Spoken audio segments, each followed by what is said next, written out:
Maybe we've got it all wrong. We've been told that the best car in the world is a sedan and we believed it. But what if it's an SUV?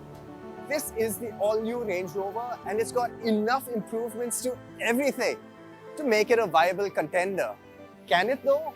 Find out.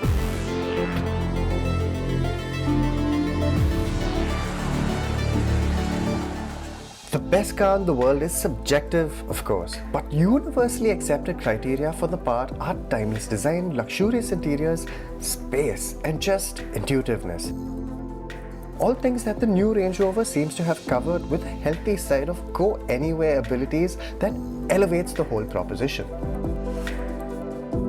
Now, the Range Rover formula has always been a mix of understated elegance and utility, and the new one, well, it looks a lot like the old one, doesn't it? But it's even cleaner and simpler. Does an SUV need pop-up door handles, a recessed window line, sill liners, and hidden taillights?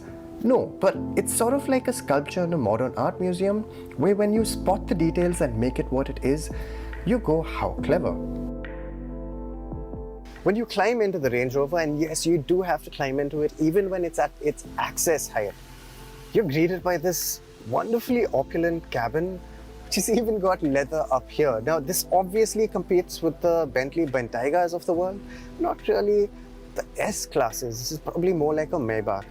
To that effect, you've got wood trim all over the cabin, lovely large swaths of leather, and there's a lot of bright, shiny trim. This especially does tend to reflect back into your eyes when you're driving on a sunny day. Now, the screens have been upgraded. This is the latest version of PV Pro, and it's absolutely the largest integration of Apple CarPlay I've ever seen. Now, the cameras are very clear. You've got that 360 view that kicks in whenever you're in proximity of other objects that actually helps pilot this larger car. But the one thing that annoys me is that it's not the same color as the car you're driving, and it's the same case with the car up here.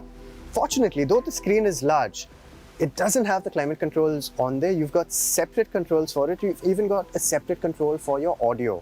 Now, the gear shifter is also a wonderful shape, and it's got this wonderfully tactile material right on the top of it. Now, to select drive modes, you've got your rotary dial right here, and the best thing about it is that if you push it in, you select auto. That last bit is just a small example of how easy to use and intuitive things are in the Range Rover. Space, even on this non-long wheelbase Autobiography model, is limo rivaling. Setting a position on the plushly cushioned rear seats, even reclining them and accessing the excellent foot support, is more intuitive than some other German luxury sedans. There's seat ventilation and heating all around, and even the massage programs feel more gentle yet equally effective, once again compared to the German sedans. With literally everything electric or powered though, long-term reliability could be a question. But for a deeper dive into other features, do check out our walk-around video of the new Range Rover, and don't forget to like, share and subscribe to the Overdrive channel if you like what you see.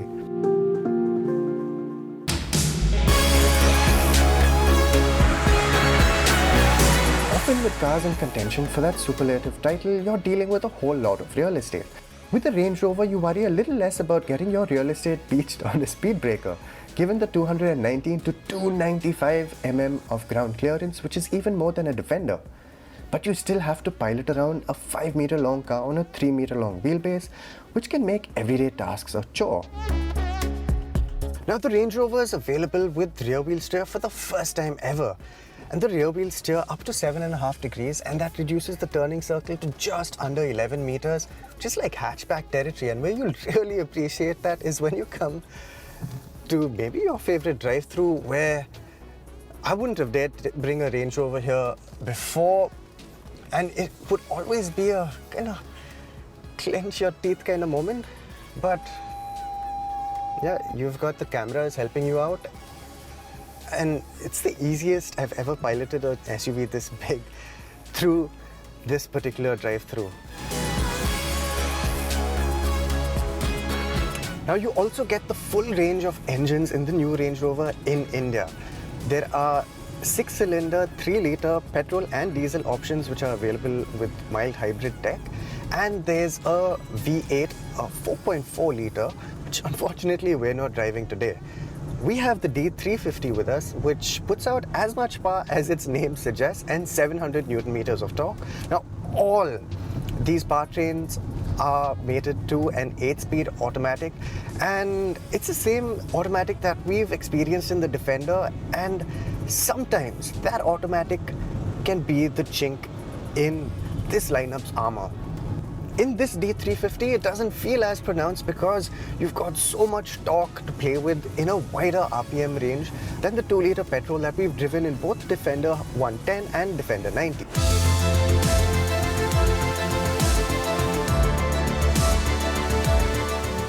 Under most circumstances, this is a powertrain that kind of just blends into the background, and it's beautiful because there's torque whenever you want it, and it sort of just rolls on and you glide across the road. It's a beautiful feeling. When you do ask for more, however, it takes a bit of time to deliver. And even then, the sound you hear from it, it's a very muted sound. So this drivetrain definitely is for people who just want to get the job done and not really know what they're driving. Now, coming to the engine itself, it's very, very refined, and like we said, it's often hard to tell whether you're driving a petrol or a diesel, which is obviously a very good thing. You can take control of this gearbox via the paddle shifters, and they're lovely, solid pieces of aluminium that really make you want to shift yourself, even if the drivetrain isn't the sportiest of feeling. Now, when you switch to dynamic mode, there's a beautiful change in the dials that greets a slightly more alert gearbox, but some of those qualms that we spoke about still apply. What I like about this drivetrain is that it doesn't seem over-eager to kind of shift up into the highest gear possible. So when you're driving around in the city, you do feel like you've always got power and torque in reserve. That little trait of the drivetrain also kind of helps mask the general laid-back nature of the gearbox. When you're cruising on the highways, when you realize the beauty of this powertrain, because you can be at 120 kmph and the engine's just taking over at about 1500 RPM. That gives you a lot of confidence to really pull off overtakes. And again, when you put your foot down, you know it's there. A 0 to 100 kmph run in 6.9 seconds is pretty rapid for a diesel SUV that weighs 2.4 tons at the curb, while the average kickdown figures point to its more luxury orientation. Of course, you'd expect very high levels of comfort when you're talking this level of luxury, not necessarily performance, and the new Range Rover delivers. Range Rover has also completely updated the suspension system. They've got new anti-roll bars in there, active anti-roll bars, and over the rough stuff, you barely feel it. That being said, you do feel some of the bumps at lower speeds, but then again, like most cars with air suspension, you have to be going in the right speed range for them to really, really work. And once you're on the highway, boy, it really does a great job of ironing out even the worst of surfaces. I also suspect that the engineers have tuned the suspension in a way to take care of a lot of that high frequency stuff. So, for example, on the highway, there's not much that really filters through into the cabin, except if you're traveling over an undulating road with a lot of small undulations, then that's something that you do feel perhaps a little more than you should. The Range Rover also uses GPS navigation to kind of set the car up for turns so that you don't really feel the lean. And considering how supple the ride is otherwise, it's definitely pitching in to do some of that hard work. That said, there is lean in corners, but this isn't likely to be an SUV that'll get pushed too often. At the speeds it'll be expected to take highway sweeping corners at, it dictates physics quite well.